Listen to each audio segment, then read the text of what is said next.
ഒരു ചിത്രത്തിലെ ഒരു കളറിനെ കംപ്ലീറ്റ് ആയിട്ട് മാറ്റി മറ്റൊരു കളറാക്കി മാറ്റുന്നത് എങ്ങനെയാണെന്നും ഈ ചിത്രത്തിന്റെ സാച്ചുറേഷൻ, ലൂമിനൻസ് ഇതൊക്കെ എഡിറ്റ് ചെയ്തിട്ട് നല്ല അടിപൊളിയായിട്ട് കളർ ഗ്രേഡ് ചെയ്യുന്നത് എങ്ങനെയാണെന്നും വളരെ വിശദമായിട്ട് നമുക്ക് ഈ വീഡിയോയിൽ പഠിക്കാം. ഒരു ചിത്രത്തിനെ എഡിറ്റ് ചെയ്യുന്ന സമയത്ത് കളറിനെ എഡിറ്റ് ചെയ്യാൻ നമ്മളെ ഏറ്റവും നന്നായിട്ട് ഹെൽപ്പ് ചെയ്യുന്ന ആപ്പ് ലൈറ്റ്റൂം മൊബൈൽ ആണ്. മറ്റു ആപ്പുകളെ കമ്പയർ ചെയ്യുന്ന സമയത്ത് കളർ എഡിറ്റിങ്ങിന് വേണ്ടിയിട്ട് ഒരുപാട് ഫീച്ചേഴ്സ് ഈ ആപ്പിലുണ്ട്. എസ്പെഷ്യലി കളർ ഗ്രേഡിംഗ് എന്ന് പറഞ്ഞിട്ട് കളർ വീൽസ് വെച്ചിട്ട് എഡിറ്റ് ചെയ്യാം. അതുപോലെ തന്നെ HSL പാനൽ ഉപയോഗിച്ചിട്ട് നമുക്ക് ഇൻഡിവിജ്വൽ കളറിനെ എഡിറ്റ് ചെയ്യാം. അത്തരത്തിൽ ഒരുപാട് ഓപ്ഷൻസ് ഉണ്ട്. ഇന്ന് നമ്മൾ പഠിക്കാൻ പോകുന്നത് ലൈറ്റ് റൂമിലുള്ള HSL പാനൽ ഉപയോഗിച്ചിട്ട് എങ്ങനെയാണ് ഇൻഡിവിജ്വൽ കളറിനെ നമ്മൾ എഡിറ്റ് ചെയ്യുക എന്നുള്ളതാണ്. നിങ്ങൾ ലൈറ്റ് റൂം മൊബൈൽ തുറന്നു കഴിഞ്ഞാൽ നിങ്ങൾക്ക് താഴെ കളർ എന്ന് പറഞ്ഞിട്ടുള്ള ഒരു ഓപ്ഷൻ കാണാം. അവിടെ ടോപ്പിൽ ഗ്രേഡിംഗ് ഉണ്ട്, അതുപോലെ തന്നെ മിക്സ് എന്ന് പറഞ്ഞിട്ടുള്ള 2 ഓപ്ഷൻസ് ഉണ്ട്. ഇതിൽ നമുക്ക് HSL പാനൽ ആക്സസ് ചെയ്യാൻ വേണ്ടിയിട്ട് മിക്സിൽ ക്ലിക്ക് ചെയ്യാം. ഹ്യൂ, സാച്ചുറേഷൻ, ലൂമിനൻസ് ഇത് മൂന്നും അഡ്ജസ്റ്റ് ചെയ്യാനുള്ള ഓപ്ഷൻസ് കാണാം. ഈ സ്ലൈഡേഴ്സിന്റെ പർപ്പസ് എന്താണെന്നും ഇത് എങ്ങനെയാണ് അഡ്ജസ്റ്റ് ചെയ്യുന്നതെന്നും പഠിച്ചു കഴിഞ്ഞാൽ കളറിനെ എഡിറ്റ് ചെയ്യുക എന്ന് പറയുന്നത് വളരെ സിമ്പിൾ ആയിരിക്കും. എന്താണ്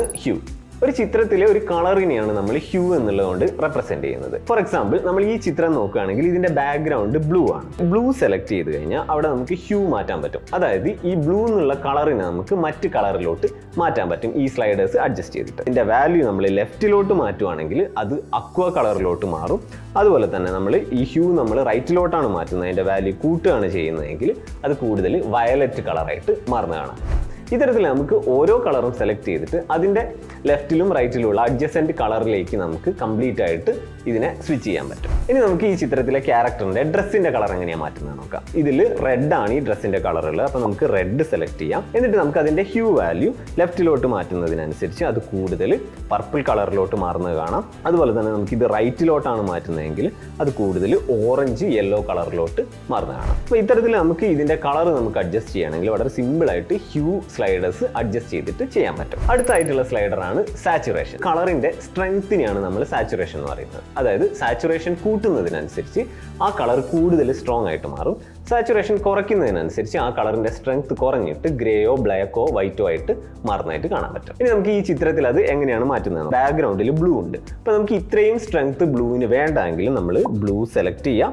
എന്നിട്ട് നമുക്ക് അതിന്റെ സാച്ചുറേഷൻ കുറച്ച് വെക്കാം. അല്ലെങ്കിൽ നമുക്ക് കംപ്ലീറ്റ് ആയിട്ട് കുറച്ച് കഴിഞ്ഞാൽ ബ്ലൂവിനെ നമുക്ക് കംപ്ലീറ്റ് ഈ ചിത്രത്തിൽ നിന്ന് നമുക്ക് അവോയ്ഡ് ചെയ്യാൻ പറ്റും. കുറച്ചുകൂടി നല്ല ഇന്റൻസ് ആയിട്ടുള്ള ബ്ലൂ ആണ് വേണ്ടതെങ്കിൽ അതിന്റെ സാച്ചുറേഷൻ നന്നായിട്ട് കൂട്ടി വെച്ചാൽ മതി. ഇത്തരത്തിൽ നമുക്ക് ഏത് കളറിന്റെയും സാച്ചുറേഷൻ അഡ്ജസ്റ്റ് ചെയ്യാൻ പറ്റും. അതുപോലെ നിങ്ങൾക്ക് ചിത്രത്തിൽ ഏതെങ്കിലും കളർ ഡിസ്ട്രാക്റ്റിംഗ് ആയിട്ടുണ്ടെങ്കിൽ അതിനെ നമുക്ക് കംപ്ലീറ്റ് ആയിട്ട് ഡീസാച്ചുറേറ്റ് ചെയ്തിട്ട് വെച്ചാൽ മതി. അടുത്തായിട്ട് ഇതിലുള്ള ഏറ്റവും പ്രധാനപ്പെട്ട ഒരു സ്ലൈഡറാണ് ലൂമിനൻസ് എന്ന് പറയുന്നത്. കളറിന്റെ ബ്രൈറ്റ്നെസ്സിനെയാണ് നമ്മൾ ലൂമിനൻസ് എന്നുള്ള ഒരു ടേം കൊണ്ട് ഉദ്ദേശിക്കുന്നത്. അതായത് നമ്മൾ ലൂമിനൻസ് കൂട്ടുന്നതിനനുസരിച്ച് ഈ ചിത്രത്തിലെ കളറിന്റെ ബ്രൈറ്റ്നെസ് നന്നായിട്ട് കൂടും. ഇനി ലൂമിനൻസ് കുറയ്ക്കുകയാണെങ്കിൽ അത് നല്ല ഡാർക്ക് ആയിട്ട്, ബ്രൈറ്റ്നെസ് കുറഞ്ഞിട്ട് നല്ല ഡാർക്ക് കളറായിട്ട് മാറുന്ന കാണാം. നമുക്ക് ഇതൊന്ന് അഡ്ജസ്റ്റ് ചെയ്ത് നോക്കാം.